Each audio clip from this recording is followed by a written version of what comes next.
Baik, sekarang kita akan membahas soal untuk latihan PATB ya. Yang pertama, di bawah ini merupakan sumber air baku kecuali ya.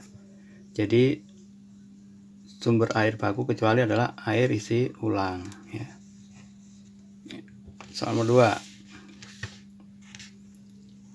2. Sumber air hasil penggalian ataupun pengeboran yang kedalamannya kurang dari 40 meter dinamakan, jawabannya adalah A. Sumur dangkal.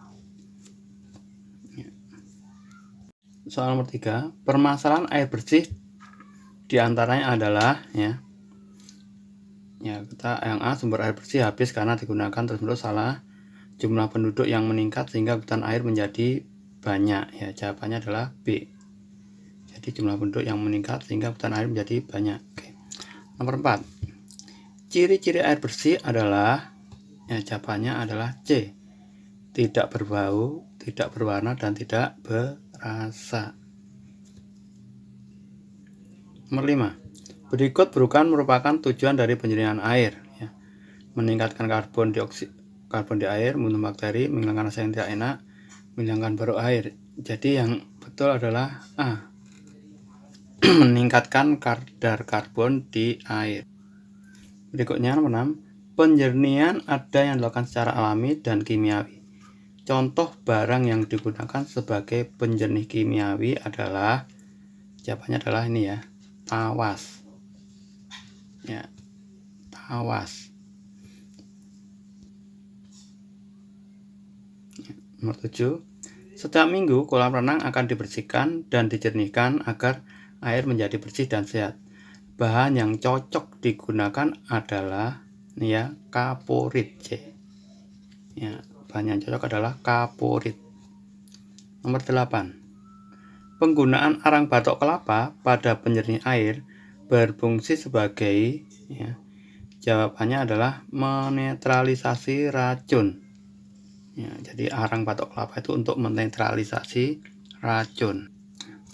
Di bawah ini adalah bahan-bahan yang digunakan secara alami dalam pembersih air kecuali adalah D ya, yang kecuali. Jadi itu adalah D, tawas.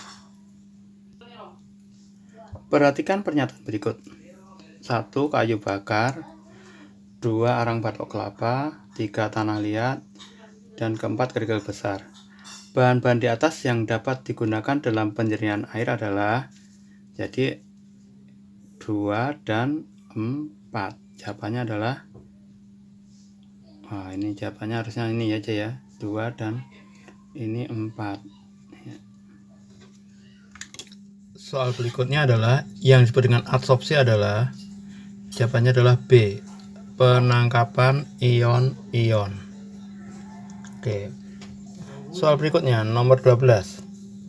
Keuntungan menggunakan penjernih air secara tradisional adalah, keuntungannya adalah itu bahan mudah didapat. Oke. Yuk. 13. Ciri-ciri air yang bersih adalah, yaitu tidak berwarna dan tidak berbau. Ini ciri air bersih adalah tidak berwarna dan tidak berbau. 14. Saat kita pergi ke kolam renang, kadang mata kita terasa pedih. Ya. Di sini penjernih air yang digunakan pada kolam tersebut adalah, yaitu jawabannya adalah kaporit. Ya.